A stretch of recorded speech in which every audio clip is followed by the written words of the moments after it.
नहीं है। ब्राह्मण वर्ग के लिए विशेष काम किए गए।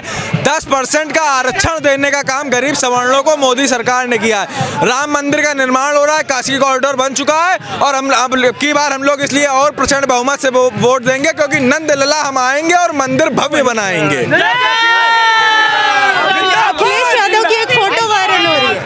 अखिलेश यादव की एक फोटो वायरल हो रही है जिसमें उनकी जेब में शराब की बोतल देखी जा रही है। देखिए, उनकी जेब में शराब की बोतल देखी जा रही है, क्या देखा जा रहा है इस पर हम टिप्पणी नहीं करना चाहेंगे। हम अपने लोगों पर जानते हैं, हम लोग संस्कारवादी पार्टी के लोग हैं, हम लोग आदर्शवादी पार्टी के लोग हैं और एक एक घर में इतने करोड़ मिल रहे हैं। यहाँ एक करोड़ से उसी का तो मेट्रो शिलान्यास हो जाता है। जब एक कार्यकर्ता घर में इतने मिल रहे तो कितने करोड़ों रुपए ये लोग दबाए बैठे हो। आपने अभी एक प्रश्न किया कि अखिलेश यादव ने कहा कि योगी बाबा से कि उनको लैपटॉप नहीं आता। अरे योगी बाबा को क्या क्या चलाना आता है ये अपराधियों से पूछो। योगी बाबा को क्या क्या चलाना आ रहा है, ये तो चला लेंगे। पहले सिर्फ यादवों को नौकरी दी जाती थी, हर घर में भ्रष्टाचार होता था। अगर मंच पे 18 कुर्सियां बैठती थी तो 18 यादव बैठते थे, कोई 19वां व्यक्ति नहीं बैठ सकता था। अब आदमी को योग्यता के आधार पर नौकरी मिल रही है। महिलाएं, बहन, बेटियां सुरक्षित हैं। रात में 11 बजे पुलिस उनको घर छोड़ने जा रही है। रिफाइंड नमक, तेल, चना, राशन एक नहीं 2-2 बार निःशुल्क मिल रहा है। अखिलेश यादव बोलते हैं कि योगी जी का बुलडोजर जाति और धर्म देख के चलता है। नहीं, अपराधियों के ऊपर चल रहा है। जो गरीब का हक मारेगा, उनका रिकॉर्ड देखिए, वो अपराधी थे कि वो थे। जो गरीब का हक मारेगा उनका बुलडोजर उसके ऊपर चलेगा। गरीबों को चैन से सुख से रहना मिलेगा।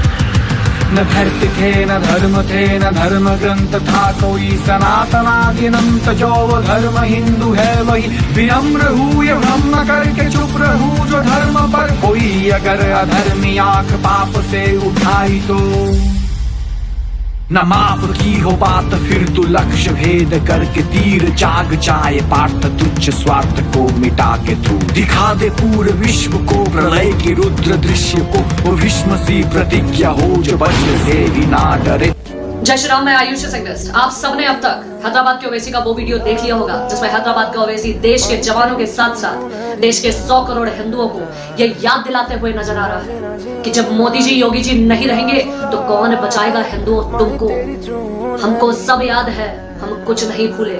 आज मैं देश के 100 करोड़ हिंदुओं से कहना चाहती हूँ, इस वीडियो को भले लाइक मत करिएगा लेकिन शेयर इतना करिएगा कि 2022 से पहले हर हिंदू को ये पता चल जाए कि मोदी जी, योगी जी कितने जरूरी हैं तुम्हारे लिए। और अपना एक वोट तुम्हें किसको देना है, आज हैदराबाद के ओवैसी ने खुद अपने आप बता दिया। देखिए इस वीडियो को। मैं तो उन पुलिस के लोगों से कहना चाह रहा हूं, याद रखो मेरी इस बात को, हमेशा योगी मुख्यमंत्री नहीं रहेगा, हमेशा मोदी प्रधानमंत्री नहीं रहेगा। और हम मुसलमान वक्त के एतबार से खामोश जरूर हैं, मगर याद रखो हम तुम्हारे जुल्म को भूलने वाले नहीं हैं।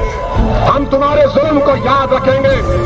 अल्लाह अपनी ताकत के जरिए तुमको निस्तो नाबूद करेगा इंशाअल्लाह ताला। और हम याद रखेंगे, हालात बदलेंगे। जब कौन बचाने आएगा तुमको? जब योगी अपने मठ में चले जाएंगे, मोदी पहाड़ों में चले जाएंगे, जब कौन आएगा? हम नहीं भूलेंगे, याद रखो। सुना आप सबने किस तरीके से हैदराबाद का ओवैसी 100 करोड़ हिंदुओं के साथ साथ देश के जवान को भी एक चुनौती दे रहा है कि आज वक्त की मार है, इस वजह से चुप है, लेकिन जब वक्त अपने हाथ में आएगा उस दिन बता देंगे। और तुम्हें कौन बचाएगा हिंदू जब मोदी जी, योगी जी नहीं रहेंगे। आज मैं 100 करोड़ हिंदुओं की तरफ से हैदराबाद के ओवैसी को एक चीज याद दिला देना चाहती हूँ और ये बताना चाहती हूँ कि जब मोदी जी नहीं थे तब भी हम थे, और जब योगी जी नहीं थे तब भी हम थे, और जब तुम्हारे नाजायज बाप इस देश में थे तब भी हम थे। जो मिटाने से ना मिटे वो हिंदू है। और कब्र खोद दी अरबियों से लेकर मुगलों तक की। अब तुम हमें समझाओगे कि हमें कौन बचाएगा? अरे तुम तो कुछ सालों की बात कर रहे हो, हजारों साल का नहीं भूले हम, हजारों साल का। और किन के बच्चों को ललकार रहे हो? उनके बच्चों को जो युद्ध से लड़ने से पहले अपने ही खून से तलवार को तिलक लगाते हैं। मैं हैदराबाद के ओवैसी को आज एक चीज बता देना चाहती हूँ, याद रखना, तुम कुछ समय का नहीं भूले, हम सालों का नहीं भूले। और आज भी याद है, इनको डरा रहे हो। अरबी और मुगलों तक को गाड़ दिया इस सरजमी में, कबर बना दी उन गद्दारों की। अब तुम जैसे लोग हमें डराओगे? भाई 15 मिनट मांगता है तो ये 100 करोड़ हिंदुओं को बताते हैं कि मोदी जी नहीं रहे, योगी जी नहीं रहे तो क्या करोगे। आज मैं देश के हिंदुओं को बोलना चाहती हूँ, अगर ये तमाम चीजें देखकर भी हिंदुओं नहीं जगे ना, अगर 6-7 सालों में तुम नहीं जग पाए तो याद रखना तुम सोने के ही लायक हो। तुम वो तमाम चीजें देखना चाहते हो जो कश्मीर में हुआ, जो पश्चिम बंगाल में हुआ। तुम रोना चाहते हो, तुम माँ बहन बेटियों का बलात्कार देखना चाहते हो, उसके बाद अगर जगना चाहते हो तो याद रखना तुम जिल्लत सहने के ही काबिल हो। आज हैदराबाद के ओवैसी ने खुद ब खुद बता दिया कि अरे उठो देश के हिंदुओं, मैं तुम्हें आज बता रहा हूं, मैं हैदराबाद का ओवैसी ये तुमको बता रहा हूं कि अगर भूले से भी भूल करी तुमने तो याद रखना फिर से इस देश में कश्मीर जैसा हाल कर देंगे। ये भी याद रखना। बहुत अच्छा लग रहा है। ये पिछले सालों में पहले तो वादे होते थे, अब इरादे आए हैं, जब काम दिख रहा है समाज में, रोड में। जब काम दिख रहा है, क्या क्या काम हुआ है? अरे मेट्रो हुआ है, बचपन से जवानी आके थी, सीओडी पुल नहीं बन पाया था, वो सीओडी पुल बन के तैयार हो गया कानपुर के लिए। ये हमारे लिए गौरव की बात है। बचपन से जवानी आ गई, वो पुल नहीं बन पाया, झगड़कटी पुल जीवन में नहीं बन पा रहा था, वो बन के आ गया। ये हम लोग के लिए सौभाग्य की बात है कि मोदी जी प्रधानमंत्री है और योगी जी मुख्यमंत्री हैं। तो ये युवा किसको जिताने वाले हैं इस बार? योगी को और योगी जी को, मोदी और योगी जी को। साइकिल का क्या होगा फिर? वो पंचर हो गई, वो केवल पार्टी में गुंडागर्दी नहीं, लेकिन ये कौन है? ये चंद्रशेखर यादव, मुकेश यादव, लालचंद्र यादव, ये सब कौन है?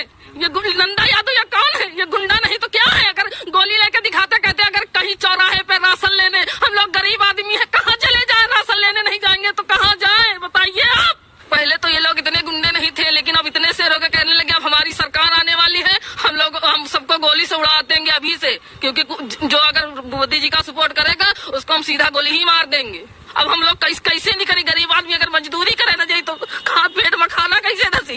कैसे कोई हम अपाहिज पर हमारी महतारी देगी नहीं, पर हम लोग कहाँ जाए? गरीब आदमी हम मर जाएंगे सर। अगर अखिलेश यादव की सरकार आ गई तो यही कहना चाहते हैं कि अगली बार सरकार आए तो योगी की आए और मोदी जी की आए, इसकी नहीं। अगर ये आ गया तो हम लोगों को गोली से मरवा देगा, बस हम यही कहना चाहते हैं। 400 सीटें क्या, एक सीट नहीं आएगी, एक सीट इनकी गुंडागर्दी में कुछ नहीं आएगा। अगर योगी के उसमें ये हाल है तो अगर अखिलेश किया जाए तो खुला गोली मार देगा चंद्रशेखर यादव। ले गोली घूमता है, हमारे पति को उसने मारा, हम रिपोर्ट करने गए तो उसने हमको डरवा के भगा दिया, कहने लगा यहाँ तुम्हारा क्या है? जो सपा के गुंडे लोग हैं वो हम लोग को जीना मुश्किल करे हुए मैम, और हम मुस्कान पे दवा लेने आए थे तो इन लोगों ने करीब 25-30 लोग हमको घेर के मतलब राउंड करके 5 लोगों ने हमको मारा। यहाँ तक कि वो राइफल लिए रहता, कहीं दिखोगे तो तुम्हें जान से मार देंगे।